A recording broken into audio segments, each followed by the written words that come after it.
Բարի լույս սիրելիներս, Քրիստոս հարյավի մեռելոց, տեսնենք թե ինչքան վտանգավոր է կույր լինելը։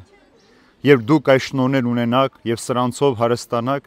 սրանք ձեզ դատարկ եւ անպտուղ չեն թողնի մեր Տեր Հիսուս Քրիստոսի մասին ձեր ունեցած գիտության մեջ։ Իսկ նա ում մեջ այս բաները չկան, կույր է կամ կարճատես եւ մոռացության տված իր նախկին հանցանքներից մաքրված լինելը։ Ուստի եղբայրներ, առավել ջանացեք, որպեսզի բարի գործերով ձեր կոչումը եւ ընտրությունը հաստատ պահեք։ Այս բանն անելով երբեք հանցանքի մեջ չեն կընկնի, քանի որ այսպիսով լայնորեն մուտք պիտի շնորհվի ձեզ դեպի մեր Տերոջ եւ Փրկիչ Հիսուս Քրիստոսի հավիտենական արքայությունը։ Սիրելիներս, նախորդ համաների մեջ Պետրոս առաքյալը թվարկեց առաքինությունները, թե ինչպես մենք կարող ենք հավատքով, հավատքի գիտությամբ, համբերատարություն, ժուժկալություն, եղբայրասիրություն, սեր, համբերություն ունենալ եւ դրանցով հասնել հավիտենական կյանքին։ Հիմա շարունակում է ասելով, որ եթե այս առաքինությունը պահենք մեր մեջ, մենք անպտուղ չենք լինի, իսկ եթե ոչ, մենք կույր եւ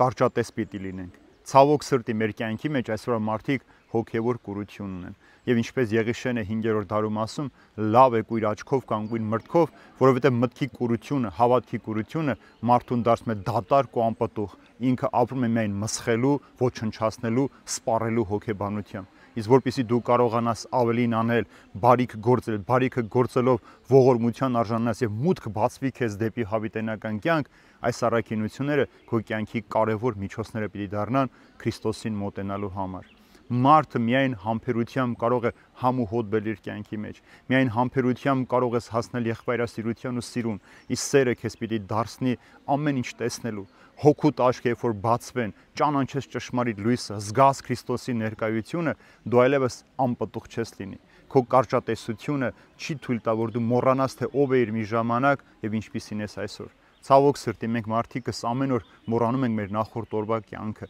ինչպիսին ենք եղել, ով մեզ փրկեց, ինչ լավություն արեց, ինչպես մեզ հանեց մեղքի ճահճից, ինչպես մեզ առաջնորդեց դեպի բարի եւ գեղեցիկ կյանքով ապրելու։ Այնպես էլ Հիսուս, երբ որ մի ժամանակ մեղքի մեջ թաղված ենք, մեզ համար մուտք բացեց, ճանապարհ բացեց դեպի իր արքայությունը։ Ուրեմն թույլ մի տվեք, որ այդ ճանապարհի վրա ցանկապատ լինի։ Թույլ մի տվեք, որ այդ ճանապարհը փշալարեր լինեն։ Թույլ մի տվեք վերջապես այդ ճանապարհը թշնամին փակի այս աշխարհի ժամանակավոր մեղքերով հրապուրելով, որպեսզի երբևէ արքայության ճանապարհը չտեսնեք։